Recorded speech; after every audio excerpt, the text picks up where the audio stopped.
pleno verano, con calor bastante acá en la ciudad de Lima.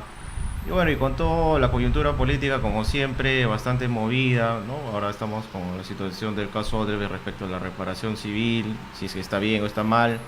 Se está interpelando al ministro de Justicia. También tenemos la situación de los cobros indebidos de bastantes congresistas, de esa, entre comillas, sueldos encubiertos que manejan, como es los gastos de representación. Pero bueno, el día de hoy tenemos una entrevista bastante especial con Magdalena Vizcarra, quien es abogada civilista, abogada especialista también en derechos de la familia y violencia contra la mujer. Y justamente vamos a tratar ese tema. ¿Cómo estás, Magdalena? Y tu saludo a nuestros seguidores por el internet. Buenas tardes, Víctor. Quería agradecer tu invitación y mandar un saludo a todos los seguidores que te vienen siguiendo en esta TV Radio. Bueno, Magdalena, en verdad hace un momento como estamos conversando por interno, hay toda una situación que ahorita nosotros sabemos, ¿no? Sobre todo en estos últimos 3 años, la lucha contra la violencia contra la mujer, ¿no?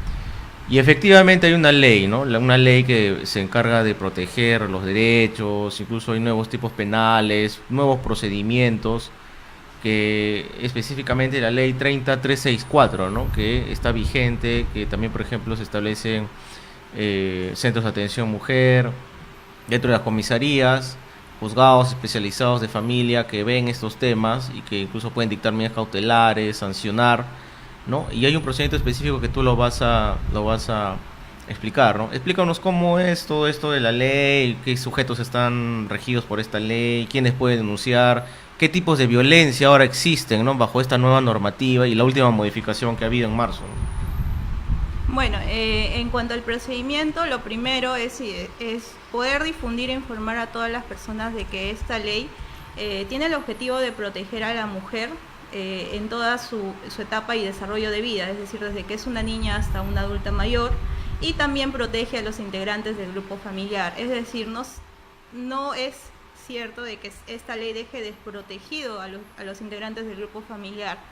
Más sí es cierto que de acuerdo a un análisis que ha habido para aprobar esta ley, se ha podido diagnosticar que hay una mayor incidencia de violencia contra la mujer, ¿no? Y es lo que denominamos la violencia de género, es decir, que las mujeres sufrimos un tipo de violencia solamente por la razón de ser mujeres, ¿no? Y que lo vamos a poder también explicar más adelante. En cuanto al procedimiento, para iniciar, debe de tenerse en claro que esta denuncia se puede realizar ante diferentes entidades o instituciones, como son la comisaría, los centros de emergencia mujer, los juzgados de paz letrados, los juzgados de familia. Y este tipo de denuncias, por la importancia que se le ha dado a la lucha de violencia contra la mujer y los integrantes del grupo familiar, pueden ser verbales y también pueden ser por escrito, y se ha desprovisto de una serie de formalidades que para otras denuncias son requisitos para poder interponer, como cuáles, ¿no? No requieren la firma de un abogado, no requieren el pago de una tasa, son totalmente gratuitas, ¿no? Y se les debe dar las facilidades del caso a las que son las supuestas víctimas en este caso. Bien, ¿y qué sujetos están comprendidos que pueden realizar esta denuncia, ¿no? Por ejemplo, se habla, ¿no? De que aparte de la mujer, quiénes son los que componen, digamos, el grupo familiar de acuerdo a esta ley, ¿no? Y qué instituciones también pueden interponer las denuncias respectivas, ¿no? Y ante qué órgano, ¿no? Aparte del Centro de Atención de la Mujer, ¿no? Claro, en este caso, cuando se habla de la persona agraviada, es la mujer, la niña, la adolescente, la mujer adulta, ¿no? La mujer que ya está en su etapa de anciana. Y los integrantes del grupo de familiar pues viene a ser el cónyuge, los hijos, los niños, inclusive se habla de un modelo de familia ya extensivo, porque también se está hablando de personas que puedan vivir en el mismo espacio sin necesidad de tener un lazo de parentesco o un lazo sanguíneo, ¿no? Se habla inclusive de los padrastros, de las madrastras, de los suegros, de los yernos, ¿no? Entonces se ha extendido el concepto familiar. Ahora, en cuanto a quienes pueden realizar esta denuncia, hay diversas instituciones que lo pueden hacer de oficio, como es la Defensoría. Además de eso, también el Ministerio Público. También se pone como una obligación de ciertos profesionales, ¿no? Como son los profesionales del sector educación, de poder realizar esta denuncia, porque va de acuerdo a su función. Si es que ellos detectan en el caso de sus estudiantes que son víctimas de esta violencia, en poner a las autoridades del caso de conocimiento de esta situación. Bien, y aparte de ello, bueno, acá por ejemplo tengo el esquema de la ley, ¿no? Aparte, o sea, ya se hace la denuncia, la policía, la fiscalía o directamente al juzgado, ¿qué es lo que sigue? O sea, hay que pasar un tipo de certificado, un tipo de análisis que se tenga que realizar para posteriormente una audiencia oral y qué tipo de medidas de protección se dictan, ¿no? Bueno, en cuanto a la evaluación de la que va a ser de la que se va a realizar a las víctimas, bueno, es una evaluación médica, ¿no? Una evaluación médica y una evaluación psicológica, porque debemos entender que cuando se habla de violencia no se está hablando solamente de un tipo de violencia física, sino también que podría tratarse de un tipo de violencia psicológica, ¿no? Inclusive actualmente en la doctrina se ha desarrollado el término de lesiones psicológicas, ¿no? Entonces, en la última modificación se está resguardando este material probatorio que después va a servir para ir a un juicio. ¿Cómo es así? Es así que no solamente tienen la obligación de salvaguardar este documento las instituciones del Estado, sino que también la víctima puede pasar un examen médico en una clínica privada, y esta clínica, al ser privada, también tiene el deber de resguardar estos resultados o análisis médicos, porque después van a tener que ser presentados si es que hay una denuncia en un juicio, ¿no? Una cosa así. Bien, ¿y qué clase de violencia hay, no? O sea, hablamos de la física, psicológica, sexual. ¿En qué consiste cuando hablamos de una agresión física? ¿Qué es considerado por esta ley de agresión física? Bueno, en el caso de la agresión física es la mayor, la que es la más conocida, ¿no? Se trata de que hay una lesión contra el cuerpo de las personas, ¿no? Contra el cuerpo, contra la vida, contra la salud de las personas. No se puede afectar su integridad física con golpes, con patadas, ¿no? Entonces, esto es denominado como una violencia física. ¿Y la violencia psicológica, qué es considerado una violencia psicológica? Bueno, una violencia psicológica es una conducta en la cual se va a causar un daño en la psique de las personas, ¿no? Este tipo de violencia se manifiesta con insultos constantes, con gritos, con palabras soeces, con discriminación que llegan a humillar y denigrar a la persona. Bien, y en el caso de la violencia sexual. En el caso de la violencia sexual, no solamente se habla de que haya un contacto físico, sexual, sino también se habla de la indemnidad, ¿no? Cuando se habla de menores de edad. Es decir, se va en contra de la libertad de la persona de decidir sobre su sexualidad. Bien.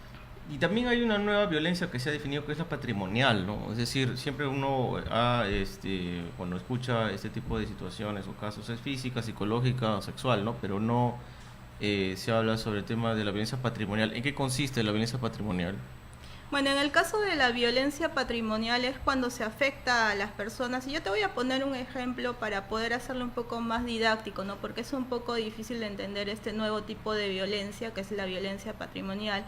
¿Qué sucede cuando se separa una pareja?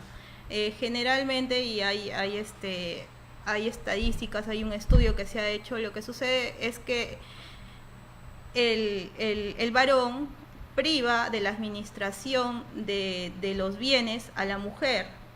Al privarle de la administración de estos bienes, le afecta no solamente a ella como mujer, sino también a sus hijos si los tuviera.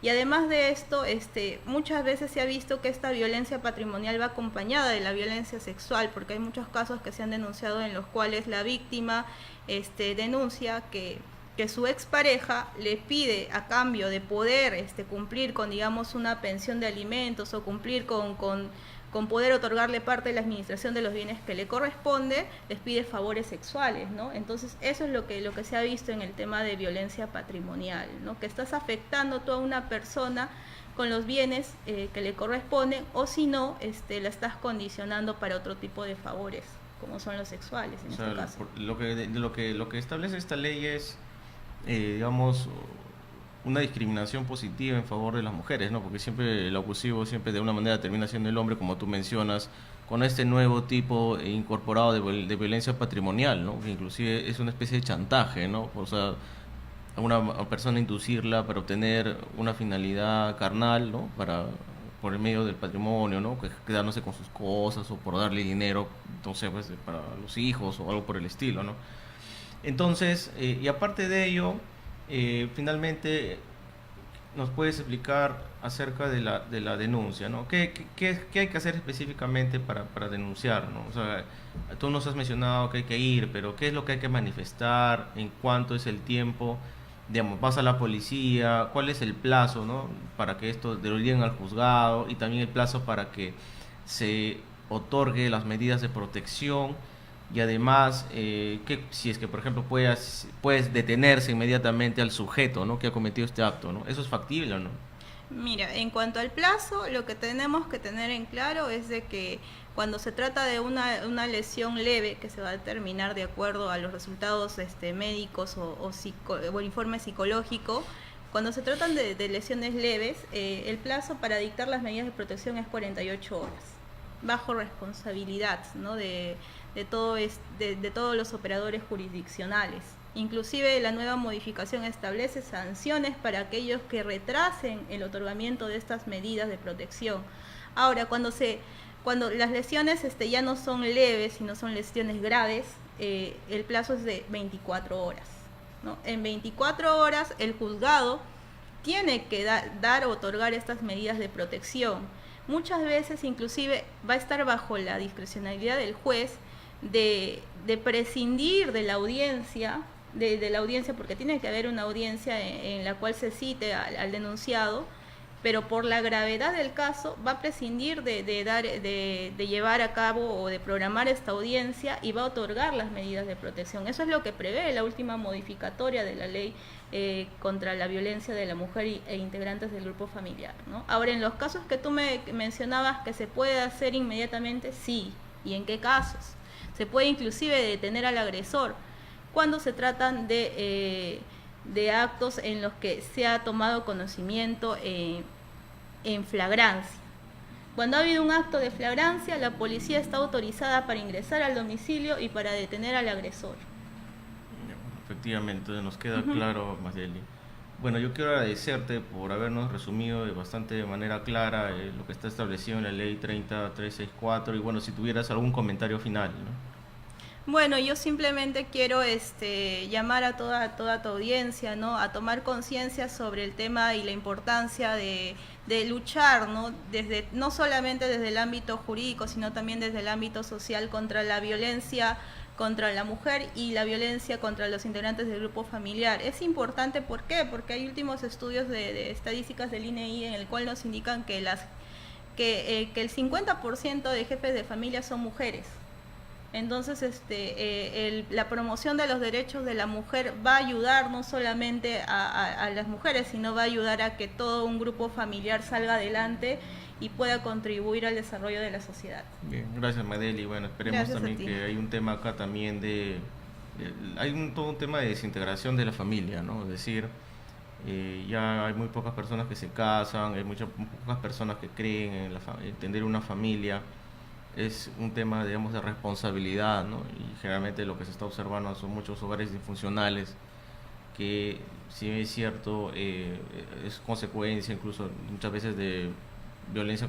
Bueno, una de sus causas es, o consecuencia mejor dicho, es la violencia contra la mujer, ¿no? Y así, ¿no? Entonces, ¿qué hacemos, ¿no? Cuando la familia se ha desintegrado en el Perú prácticamente, ¿no? Los valores, la educación es algo ya prácticamente que ha quedado en el pasado, ¿no? Estas actuales generaciones vienen, digamos, con mucha soledad, ¿no? De lado, ¿no? O con falta de una imagen paterna, ¿no? Generalmente la mujer es actualmente la que está asumiendo, como dices tú, ¿no? Ser jefes de familia, ¿no?